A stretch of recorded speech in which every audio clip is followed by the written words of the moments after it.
Assalamualaikum warahmatullahi wabarakatuh. Kembali lagi bersama saya Jusmanir dari kelas 28C. Nah, pada video kali ini saya akan menjelaskan mengenai rencana kurikulum Merdeka Belajar. Pertama-tama yang harus kita bahas yaitu Merdeka Belajar.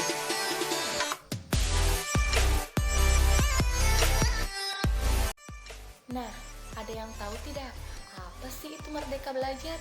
Merdeka Belajar atau Kampus Merdeka merupakan kebijakan Menteri Pendidikan dan Kebudayaan yang bertujuan mendorong mahasiswa untuk menguasai berbagai keilmuan dan berguna untuk memasuki dunia kerja. Kampus Merdeka memberikan kesempatan bagi mahasiswa untuk memilih mata kuliah sesuai dengan yang ingin mereka ambil. Nah, Kampus Merdeka Belajar atau Kampus Merdeka ini kebijakannya sesuai dengan Permendikbud nomor 3 tahun 2020 tentang standar kompetensi nasional pendidikan. Selanjutnya saya akan membahas mengenai tujuan Merdeka Belajar atau Kampus Merdeka. Yang pertama yaitu mendorong proses pembelajaran di perguruan tinggi yang semakin otonom dan fleksibel. Dan yang kedua yaitu menciptakan kultur belajar yang inovatif, tidak mengekang, dan sesuai dengan kebutuhan mahasiswa.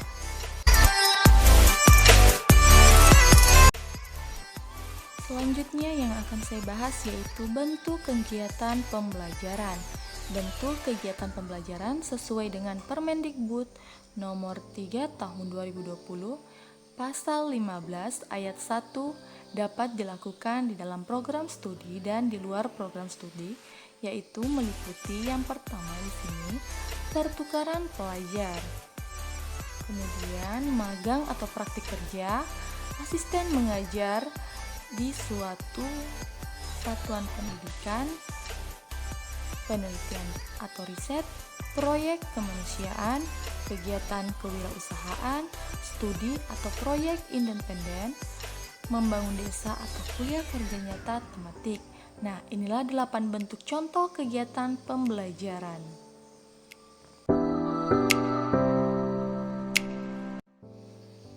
Nah, selanjutnya saya akan membahas mengenai dasar hukum Merdeka Belajar atau Kampus Merdeka.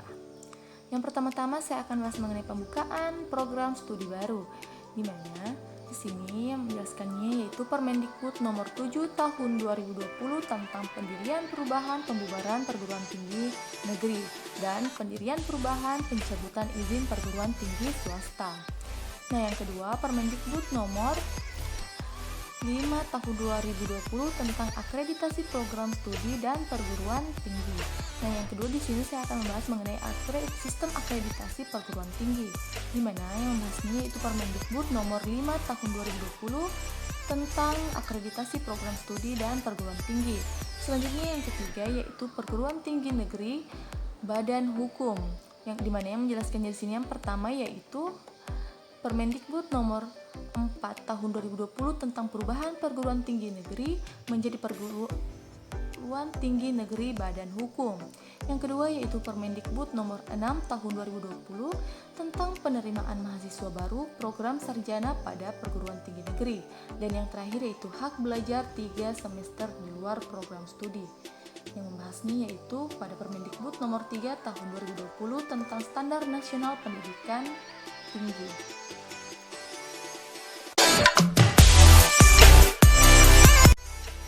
Selanjutnya yang akan saya bahas yaitu mekanisme pelaksanaan Merdeka Belajar.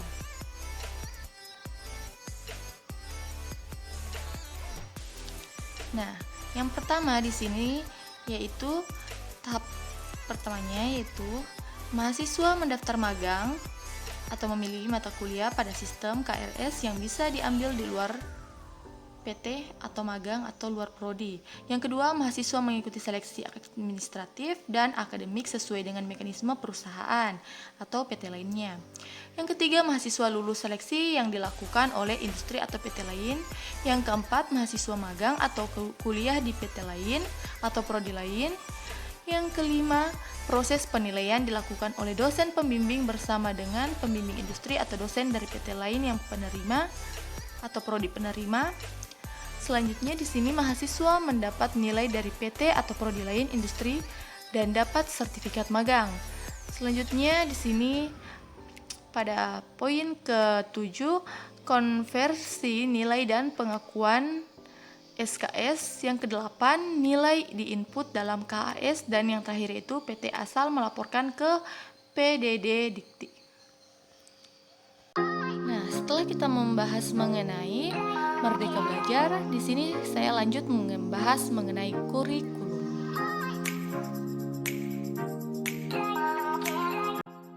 Baik, selanjutnya yang terakhir saya akan bahas mengenai kurikulum. Nah, ada yang tahu tidak apa sih itu kurikulum? Pada video sebelumnya saya sudah menjelaskan mengenai kurikulum, di mana kurikulum merupakan nyawa dari suatu program pembelajaran sehingga keberadaannya memerlukan rancangan, pelaksanaan, serta evaluasi secara dinamis sesuai dengan perkembangan zaman, kebutuhan ilmu pengetahuan, teknologi, dan seni, serta kompetensi yang dibutuhkan oleh masyarakat maupun pengguna lulusan perguruan tinggi. Selanjutnya saya akan bahas mengenai landasan penyusunan kurikulum. Pengembangan kurikulum merupakan hak dan kewajiban masing-masing perguruan tinggi. Namun demikian, dalam pengembangan kurikulum, perguruan tinggi harus berlandaskan pada Undang-Undang Dasar 1945, Undang-Undang Nomor 12 Tahun 2012, Standar Nasional Pendidikan Tinggi yang dituangkan dalam Permendikbud Nomor 3 Tahun 2020 dan kebijakan lainnya. Nah, itulah materi yang dapat saya sampaikan mengenai rencana kurikulum Merdeka Belajar. Lebih dan kurangnya mohon dimaafkan. Wabillahi taufiq wal hidayah. Wassalamualaikum warahmatullahi wabarakatuh. Sampai jumpa.